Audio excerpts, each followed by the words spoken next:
Terus misalnya sampean berpikir, lalu somben nak wis dadi lemah carane tangi piye? Lah ini yang penting kula aturaken teng ngaji mriki. Kula sederenge ngaji nu sering akhir-akhirnya sering salat maca ayat liyahlika man halaka am bayyinati wa yahya man hayya napa am bayyinah. Tugase ulama iku jelasno ayat-ayate pangeran. Sampeyan saiki tak bedheki. Sekarang sampean Anda hidup itu tahu alasannya enggak? Kenapa Anda hidup? Enggak tahu kan? Kenapa kita masih hidup? Enggak tahu. Kenapa Anda wujud? Juga enggak tahu. Kita pernah enggak ada, tahu-tahu ada, juga enggak tahu alasannya kenapa. Yang jelas di luar ikhtiar kita. Setelah kita katanya punya akal ya, saya bilang lagi loh. Setelah kita katanya punya akal terus bilang kita masih hidup karena orang kelindes truk, karena enggak kena penyakit, karena jantung kita normal, paru-paru kita normal. Terus kita bilang hidup. Jadi kita atas nama kebodohan bilang kita hidup karena jantung kita normal, paru-paru kita normal, semuanya normal. Maka kita hidup. Nah ditakoi, lalu kapan kita mati? Setelah jantungnya rusak, paru-parunya rusak, terus kita mati. Tapi orang yang sama kalau ada bilang berarti yang menjadikan hidup itu jantung dan paru-paru. Lalu berarti zaman kita belum hidup itu jantung dan paru-paru harus ada dulu karena itu yang bikin hidup. Ya ada juga, dulu ya ada juga. Loh ya kalau jantung dan paru-paru semuanya normal menjadikan kita hidup, berarti jantung dan paru-paru harus wujud dulu karena itu yang menciptakan kita hidup. Ya ada juga ya tidak tahu. Paling-paling nanti statusnya paru-paru jantung hanya dipakai alat Tuhan untuk menjadikan ada kehidupan yang kita kira ada. Padahal sebetulnya kehidupan ini juga enggak ada karena kita tidak tahu. Sing darani urip iku apa ya ora roh. Kowe roh maknane urip apa? Ulama kabeh sing alim-alim darani urip apa ora mati ngono tok jawabane. Perkarane ora iso jelasno. Walane ning Arab al hayat bidul mamat sing darani urip iku ora mati. Karena nggak bisa dijelaskan. Coba Anda menjelaskan kowe urip iku sebab apa? Ada nyawanya. Nyawa itu di mana? Terus dia nempatnya di mana? Oh, nyempatnya di jantung ngene-ngene. Suara iso dijelasno.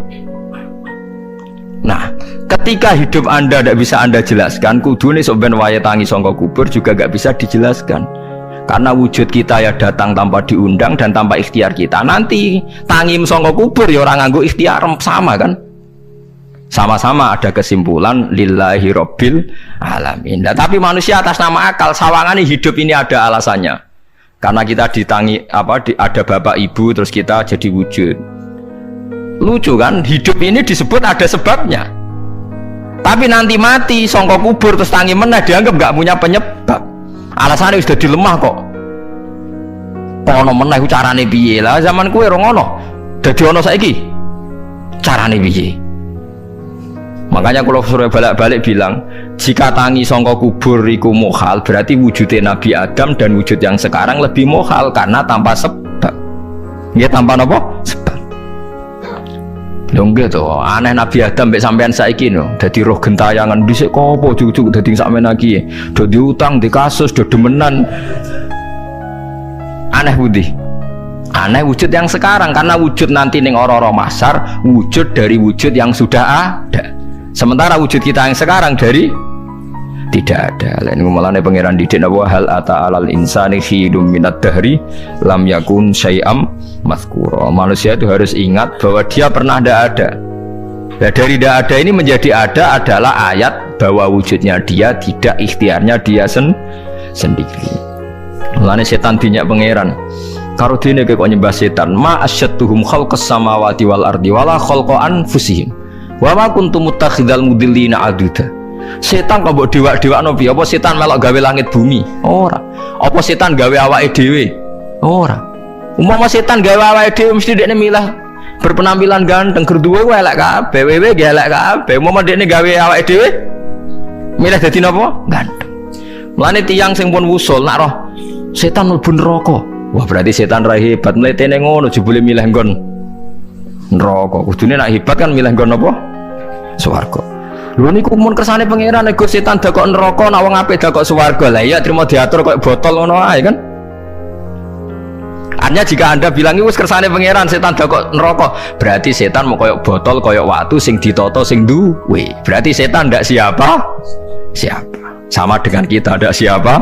Siapa lam yakun syai'am Lah nek ora ngerti siapa-siapa terus usul inna sholati wa nusuki wa mahyaya wa mamati lillahi rabbil alamin. Dadi urip kula mati kula sedanten ikhtiar kula namung kagungane napa jenengan. La syarikalah pun mboten enten tiyang sing sinten mawon mboten enten sing ngatur niku. Terus wa bidzalika umirtu wa ana napa minal muslimin, dan dengan keyakinan niki kita diperintah. Jadi donga iftitah senajan to mboten wajib, tapi itu filosofi dalam hidup. Kersane jenengan napa nggih delok dunya nu pun bar. Urip ya wis kersane pangeran, ya mati kersane pangeran. Mula kadang nggih mikir aku nek mati, bar mati jebule gak kiamat-kiamat tak kesuwen cah ngenteni atusan napa tahun misalnya. Anda tidak usah khawatir begitu. Zaman Nabi Adam nganti bapak amak wis saiki 7.000 tahun. Kok ora protes mbek pangeran? Terlambat Gusti saya menyaksikan dunia karena 7.000 tahun yang lalu. Ya sakniki kan pun tahun pinten toh? 7.000 ya. Umur dunia sakniki mun pinten? SM itu kalau menurut penanggalan agama itu 5.000 tahun. Sebelum Masehi dihitung Nabi Adam itu, pokoknya dihitung langit bumi ini pinten? 5.000 tahun. Nah sakniki tahun 2000 sekitar 7.000 tahun.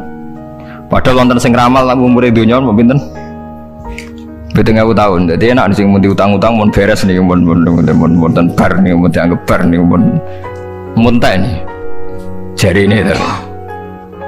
Dieling-eling nggih kula suwun senajan to ilmu niki mun lazim diyakini tiyang Islam. Tapi sampean ulang-ulang. Kados srengenge misalnya kula nek delok srengenge niku eling. Berarti urip ning swarga selawase-lawas iku mungkin. Karena Allah bisa menciptakan benda yang begitu panas tapi punya daya tahan atusan tahun. Pemenang nak cara discovery ya nak ngitung malah jutaan tahun yang lalu, malah mau bawa hitungan kontiwa dari dinosaurus 400 juta tahun. Padahal agama nanggali bumi namung pinten 5.000 tahun sebelum napa Masehi. Tapi nak cara ngomong ilmuwan nak jutaan napa sing ngitung ya sopo terus ke apaan terus. Nah begini saja, kalau sampai melihat matahari misalnya, matahari itu kan bahannya panas sekali. Ternyata Allah bisa mengelola matahari seawet itu ribuan tahun. Apalagi ngelola kita ini untuk abadi lebih gampang. Karena bahannya ada panas, nggak gampang rusak. Terus gampang direproduksi, maksudnya gampang digantikan, maksudnya kan di masa lalu kan kena. Wah rohin udah anak keriting akeh nggak putune kan gampang. Lho kalau mikir mau gampang ngeten. Misalnya buaya guys yang masyhur dianggap hewan purba yang terlama. Manusa ilang wis ketok angel. Misalnya kayak boyo mati ana anake meneh, anake ana anake. Nabi Adam kan ngoten. Wong sitok di ketahanan sampai saiki, gonta-ganti wong. Artinya berarti ada gen Adam yang abadi sampai sekarang kan, karena setiap manusia sekarang berarti ada gennya Adam. Artinya Allah memberi contoh betapa Allah bisa ngatur supaya fisik manusia gen ini abadi. Buktinya Adam nganti saiki kan masih kan? Lho nggih to, pasti di antara jasad kita kan ada unsur Adam. Lah ya Allah gawe sura, apa meneh kowe sampeyan ning swarga ning neraka, Allah tetap punya cara untuk bikin abadi. Mbok piye carane? Tapi melihat Nabi Adam nganti tok sampeyan kan ana bukti Allah duwe cara ngabadekno unsur Adam. Karena tidak mungkin kan dalam diri kita sekarang nggak ada unsur sinten? Adam. Sama ora oleh bantah. Tapi Adam piyambak kan pun kapundhut. Tetapi Adam yang sekarang sampai sampean saiki. Mbok tapi ora roh sampean sing turunane Qabil apa sing ora roh iso wae cek ngono ae. Wong jarene cerita Qabil iku lahire ning swarga. Dirabekno mbek Labuda sing lahire ning bumi. Labuda ku elek gembrot. Habil lahire ning bumi, rapati ganteng, dirabekno Iklima sing wayu. Lahiran swarga. Krek Qabil gak trimo, wong aku cah ganteng kok dintokno celek. Mane saiki nek ana cah ganteng dintokno celek ra trimo ya koyo Qabil. Nah tapi enggak pikirane Nabi Adam ya ora roh ben silang ben sedengan. Mergo nek elek entuk elek kan malah musibah kan. Saiki anake ra melok dosa tapi eleke double. Misale keriting untuk keriting, elek untuk elek, fakir untuk fakir kan. Ya memperparah to nggih. Cara kula jan haram. Elek to elek rabi cara kula haram. Saiki anake kan ora roh apa ujug-ujug. Elek banget ora terima elek napa? Elek napa? Banget.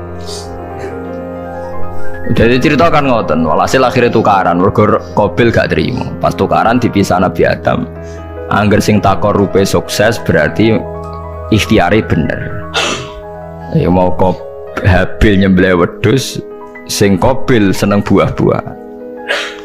Mulane seneng buah-buahan iku rada masalah, dianggap simbole wong-wong sing seneng mapan. Mulane kene Umar ora usah di buah-buahan akeh-akeh, cukup gedang siton, sesuk katesne siton, ora usah semua buah-buahan wonten. Kok iku dhisik kurbane sinten? Qabil. Tapi sing melarat teman-teman yo keliru, dhisik Habil saleh iku omahe jek penuh daging, paham ya? Perkarane kurbane jek wedhus. Ora pitik, mergo bedigasan pitik no. Jadi ada sebuah toreko sing ngaramno anak buahe mangan pitik. Perkarane wong ku kelakuane kaya sing dipangan.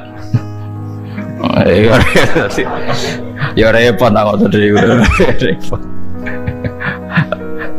Ya repot aku terus repot. Berarti nek sering mangan welut tak bulet. Ngono berlebihan. Toreko niku napa? Berlebihan biasa mawon. Kulo nggih boten fanatik gitu biasa. Tapi kalian kulo rasa seneng mangan. Jadi kan unsur hewani saya kan ndak banyak. Kulo rapati seneng napa mangan. Walhasil akhirnya Qabil korbannya gak diterima, Habil diterima. Terus semenjak itu juga akhirnya walhasil Qabil mateni Habil. Jadi makanya konflik wedoan, konflik tertua, mental membunuh ya mental tertua.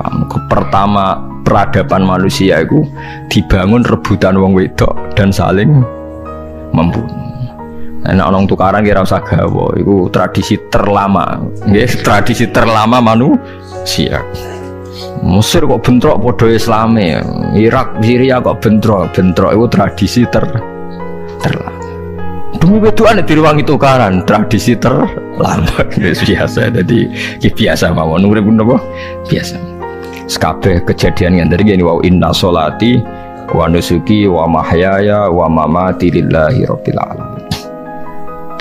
Macam-macam ya, nanti yang tasawuf ngartekno kabeh iku kersane Allah. Nanti yang fikih ngartekno semua ibadah kita diikhlasno orang golek imbalan, namung kabeh dipersembahkan kangge Allah. Cuma teori fikih ini ada kelemahannya, kesannya Allah itu butuh kita kasih.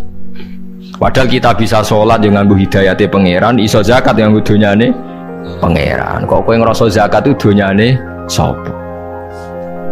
Lah sing bener gitu teori tasawuf, kita iso sedekah ya kersane pangeran. Sing kita sedekahno nggih donyane pangeran. Berarti lillahi. Nah, jadi lillahi ta'ala artinya nak cara tasawuf itu bahwa semua kebaikan kita ini karena Allah, karena hidayat Allah. Nah, cara fikih boten kesannya kita yang berbuat lalu kita ikhlaskan bahwa. Tapi pertanyaannya kan kita bisa berbuat tuh pakai fasilitas apa? Hidayahnya Allah juga kan. Nah, makanya ilmu tertinggi dianggap tasawuf, karena tasawuf ini yang benar-benar lillahi rabbil alamin. Tapi fikih juga baik karena uang kan seneng GR tuh, nak muni aku alhamdulillah berzakat. Muni aku alhamdulillah berzakat itu kan ya ora jelas. Muni aku ngrasa dekne pelakune, muni alhamdulillah kersane Allah itu ya bahasa paling gak jelas. Tapi apa yang muni ngono, aku alhamdulillah bersolat. Ya pamer nak aku bersolat, tapi ya ngakoni nak kabeh kersane Allah. Lah nak kersane Allah sing dipamer apane ya ora jelas ya. Ya tapi itu apel. Muni apa? Aku alhamdulillah bersolat itu ya bahasa gak jelas, ya gak jelas juga bahasa gitu. Tapi ben ngono. Faham geleng-geleng itu. Terus sholat niku ini yang keempat kalau ceritani hikayatu sholatil khosyin. Saya baca di beberapa kitab Sayyidina Umar niku dipanah. Panah niku rak wonten mata pancing. Jadi nak melebu niku ditarik sakit, nggih. Nak ditarik napa? Sakit sekali. Ditarik dokter paling canggih pun sakit. Akhirnya Sayyidina Umar kondo, engkau tarik pas aku sholat. Aku nak sholat iku lali. Tenan pas beliau sholat ditarik uga ubah blas, ditakoki kok jenengan ora krasa blas ora. Mosok aku ning ngarepe pangeran eling pangeran krasa lara kan dadi aneh. Tapi alhamdulillah kowe krasa, sing aneh ya kowe wong sowan pangeran kok roh ana wong liwat ya roh.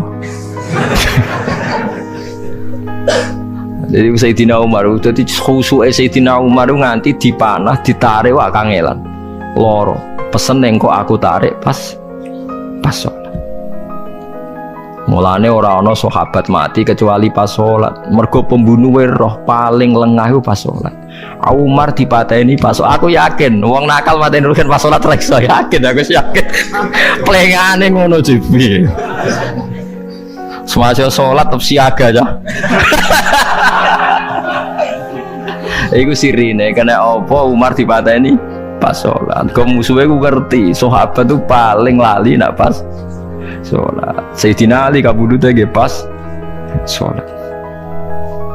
Dan alhamdulillah cerita itu gak ada sekarang karena yang sholat luwih canggih, luwih apa? Canggih. Wah tetap konangan loh. Sholatnya pelengan dis. Konsentrasi penuh menjaga diri sendiri. Nanti gak elek pangeran. Jadi justru itu nunjukno hebatnya Sayyidina Umar. Wes ngerti dalam bahaya tetap sholat. Nah, sekali sholat dia yang pengiran tenanan. Buatan robles. Sayyidina Utsman dia pas deres Quran. Baik rata-rata ulama dulu begitu. Lalu aku masyhur Sayyid Ali Zainal Abidin itu pas dia sholat blandar ceblok sampai bajunya sobek, omah kobong di neraro. Ditulung siapa saja gak tahu ya dia karena asik be pangeran. Mosok jarene mosok aku pas madhep pangeran eling liyane.